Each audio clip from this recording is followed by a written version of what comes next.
Aos 30 anos de idade, M. Night Shyamalan se tornou uma das pessoas mais jovens a ser indicada ao Oscar de melhor direção. Mas o que aconteceu para que em pouco tempo o diretor mal conseguisse arranjar um emprego em Hollywood? No retrato de hoje você vai conhecer a história desse homem que dedicou sua vida inteira ao cinema.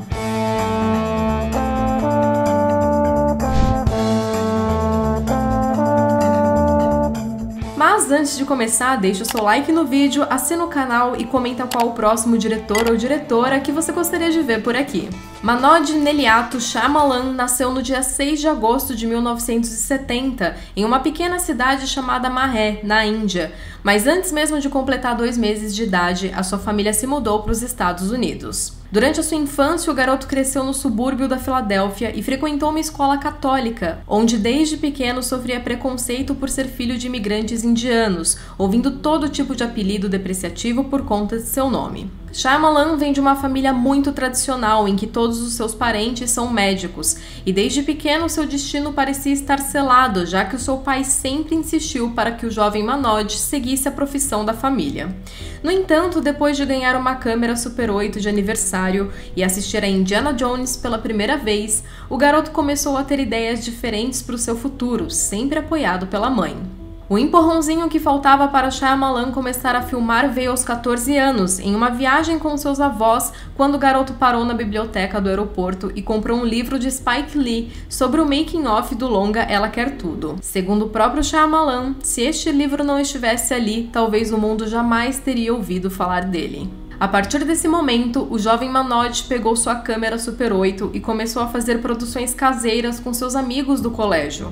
Aos 17 anos, ele já havia produzido cerca de 45 filmes amadores. Em 1988, Shyamalan ganhou uma bolsa integral para estudar cinema em uma das universidades mais concorridas dos Estados Unidos, a New York University Tisch School of the Arts. Foi durante a faculdade que o jovem decidiu abreviar o seu primeiro nome e adotar o Night no lugar de Neliato. Segundo ele, M. Night Shyamalan seria um título mais vendedor para a indústria cinematográfica. Em 1992, no ano de sua formatura, Shyamalan escreveu, dirigiu e estrelou seu primeiro longa, Praying with Anger, uma produção independente que foi bancada com o dinheiro de seus pais. Na sua obra de estreia, o diretor mostrava um estilo muito diferente do que conhecemos hoje. O longa é uma mistura de comédia com drama autobiográfico que conta a história de um imigrante indiano que volta para sua terra natal, mas se vê alienado pela cultura americana. O filme foi apresentado no Festival Internacional de Cinema de Toronto, onde Shyamalan foi exaltado e saiu de lá como uma grande promessa de sua geração. O segundo longa de M. Night Shyamalan foi Olhos Abertos, de 1995, mas que só seria lançado em 1998. De acordo com o diretor, o longa produzido por Harvey Weinstein foi a pior experiência de sua vida. Segundo ele, durante a pós-produção, Weinstein interferiu demais no corte final e foi abusivo ao ponto de fazer Shyamalan ter um colapso e chorar. Bastidores à parte, a trama ainda consegue entregar uma virada surpreendente no final, e é possível identificar os primeiros traços do estilo de Shyamalan que conhecemos hoje, algo que se consolidaria em seu próximo filme. Em 1997, Shyamalan saiu da Filadélfia com destino a Los Angeles para tentar vender o seu mais recente projeto, uma história de terror psicológico sobre um garoto que diz ver pessoas mortas.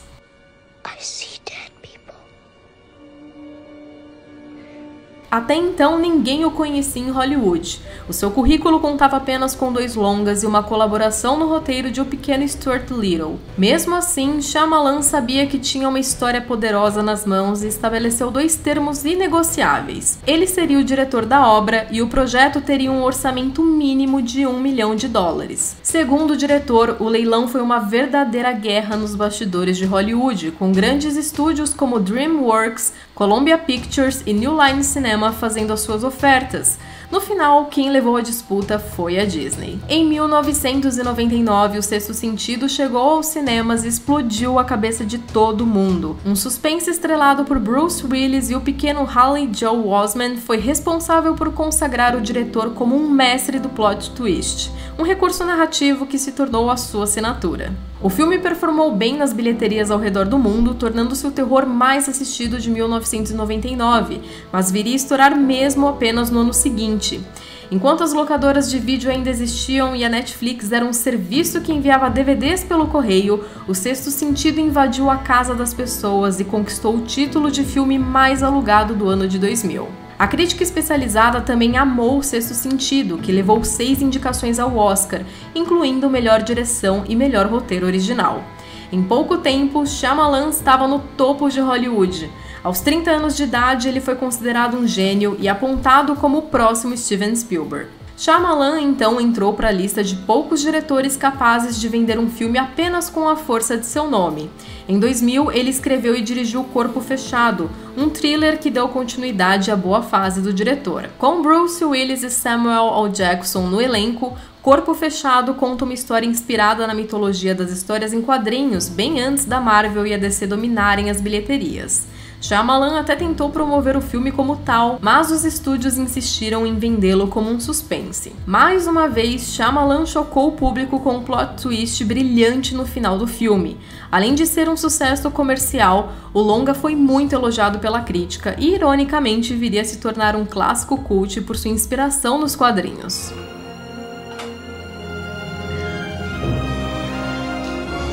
Em 2002, o diretor lançou seu quinto longa, Sinais, que foi muito bem recebido. Estrelado por Mel Gibson, o filme conta a história de um homem que perdeu a sua fé e precisa proteger a sua família de uma invasão alienígena. Shyamalan sempre declarou ser um fã de carteirinha de Steven Spielberg, e nesse filme podemos ver muito bem a influência do diretor norte-americano em seu trabalho, aproveitando a ficção como pano de fundo para explorar um conflito bem mais pessoal de um pai tentando não apenas salvar sua família, mas se reconectar com os filhos.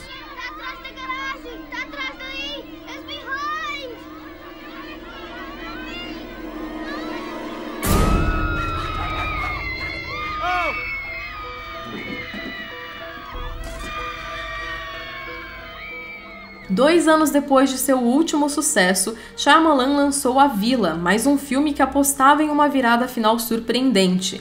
Pela primeira vez não havia um grande nome no elenco, já que Joaquin Phoenix não era muito conhecido na época. Sendo assim, toda a promoção do filme foi feita em cima do nome M. Night Shyamalan e seu histórico nas telonas. Ou seja, boa parte das pessoas foi ao cinema esperando o momento em que seriam surpreendidas. Só que dessa vez, o filme dividiu opiniões, com alguns críticos classificando o longa como uma completa perda de tempo e outros dizendo ser uma obra-prima incompreendida. Depois de uma série de longas bem-sucedidos, o público e a crítica começaram a se questionar sobre o desgaste dos recursos narrativos que Shyamalan utilizava. Foi assim que, a partir de 2006, a carreira de M. Night Shyamalan começou a descer por um espiral de fracassos. A Dama na Água, seu próximo lançamento, faria uma bilheteria mundial de apenas 72 milhões de dólares, o que quase não pagava os custos da produção do longa. Já em 2008, Shyamalan lançou Fim dos Tempos, com Mark Wahlberg e Zooey Deschanel no elenco. No caso deste longa, até o próprio Mark Wahlberg disse que se arrependeu de ter feito o filme. Até então, mesmo nesses dois últimos fracassos, Shyamalan costumava deter o controle criativo das suas obras, que sempre foi uma das suas principais características como diretor e roteirista. Mas, para continuar trabalhando na indústria, ele precisaria abrir mão disso.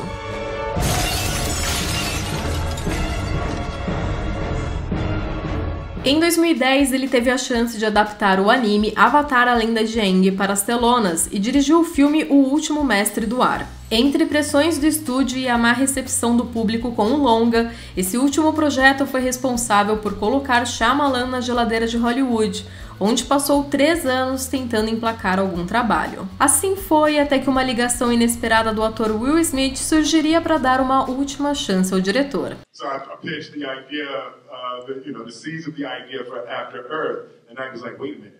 He's like, that's a real movie. Em 2013, o filme Depois da Terra chegaria aos cinemas com a expectativa de uma grande aventura sobre pai e filho tentando sobreviver num futuro pós-apocalíptico, protagonizada por Will e Jaden Smith, mas sem qualquer menção a Shyamalan. Isso porque o diretor andava tão em baixa que a Sony resolveu esconder o seu nome durante a divulgação do filme. No fim das contas, nem o apelo comercial de ter Will Smith contracenando ao lado do seu filho mais uma vez foi suficiente para salvar o filme. Em uma entrevista, Will descreve essa experiência como, abre aspas, o erro mais doloroso de sua carreira. Antes uma das pessoas mais jovens a ser indicada ao Oscar de melhor direção, Agora, Shyamalan acumulava mais de 30 indicações ao prêmio Framboesa de Ouro, a premiação conhecida por eleger as piores performances de Hollywood. Find myself questioning myself, every thought that comes out of my head. The world of my industry has decided I have no worth.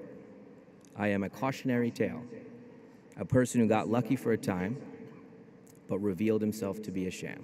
Como desistir do cinema não era uma opção para Shyamalan, o diretor juntou as suas reservas, hipotecou a sua casa e apostou todas as fichas em mais uma ideia original: o filme A Visita, que foi lançado em 2015. O primeiro corte desse longa tinha um tom de comédia e Shyamalan tentou apresentá-lo para alguns estúdios que recusaram sem pensar duas vezes. O diretor voltou para sua casa na Pensilvânia com todo o seu patrimônio investido em uma obra que ninguém queria comprar. Quando tudo parecia perdido, Shyamalan teve uma dessas epifanias que vemos em tantos filmes. Quando estava montando um quebra-cabeças com as suas filhas, ele percebeu que tudo era uma questão de encaixar uma peça por vez. Ele voltou para a sala de edição com essa mentalidade e, cena por cena, refez o corte inteiro, transformando A Visita em um filme de terror. Voltando para Hollywood, Shyamalan mostrou o resultado final para o produtor Jason Blum, da Blumhouse Productions, que resolveu comprar o projeto. A Visita arrecadou 98 milhões de dólares e foi responsável por trazer Shyamalan de volta ao jogo. Determinado a recuperar o seu controle criativo, o diretor investiu 9 milhões do seu próprio bolso na sua próxima produção, Fragmentado. No longa, Shyamalan recupera sua velha forma e consegue explodir a cabeça do público com uma reviravolta inovadora, revelando uma trilogia escondida. Na última cena do filme, com uma aparição de Bruce Willis que dura apenas 15 segundos, Shyamalan mostra que Fragmentado e Corpo Fechado fazem parte do mesmo universo. 19 anos após o lançamento de seu thriller sobre quadrinhos, o diretor ainda nos entregou o final dessa história com o filme Vidro. Mas este não seria o último filme de Shyamalan inspirado nos quadrinhos. Em 2021, o diretor trouxe à vida uma adaptação da graphic novel Castelo de Areia, na forma do longa Tempo, que estreou em agosto deste ano. Após uma vida inteira dedicada ao cinema, Shyamalan tem uma carreira com altos e baixos dignos de um filme. A única certeza que podemos ter é que ele ainda vai nos surpreender muito nos anos que virão. Hey, have you seen my children? Mom? I'm right here.